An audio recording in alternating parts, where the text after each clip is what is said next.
pessoal, tudo bem com vocês? Espero que sim. E a gente estamos com mais um vídeo que é meu material escolar de 2016.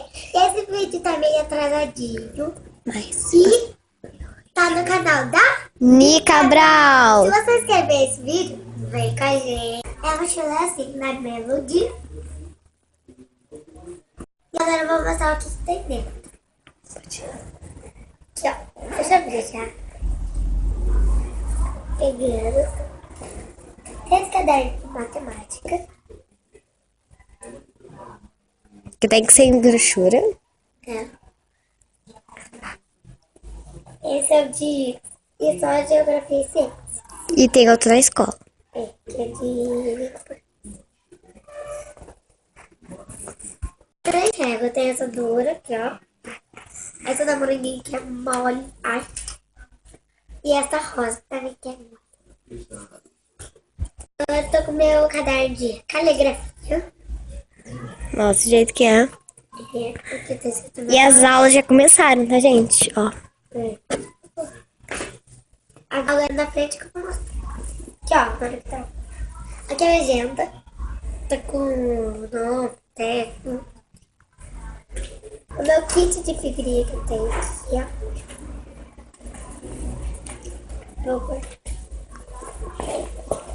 Ai, tem outra coisa aqui.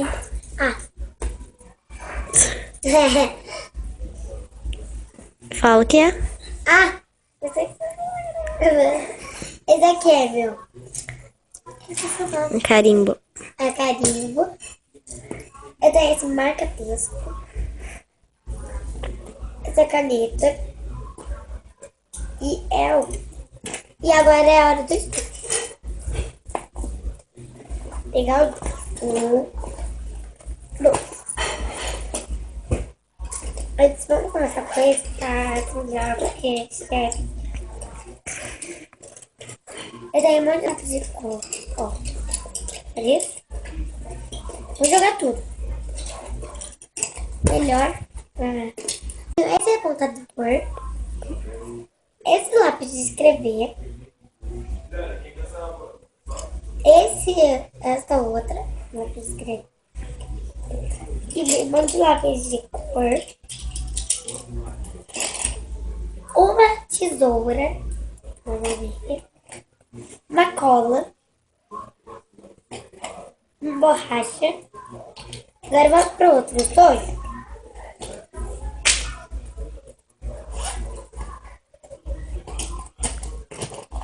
Tem esses lápis.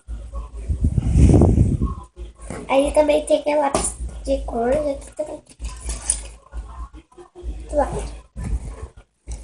Tem mais esses lápis de cor.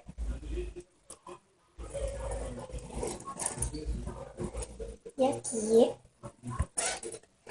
aqui eu tenho mais esses apontadores. 4. E no total 5.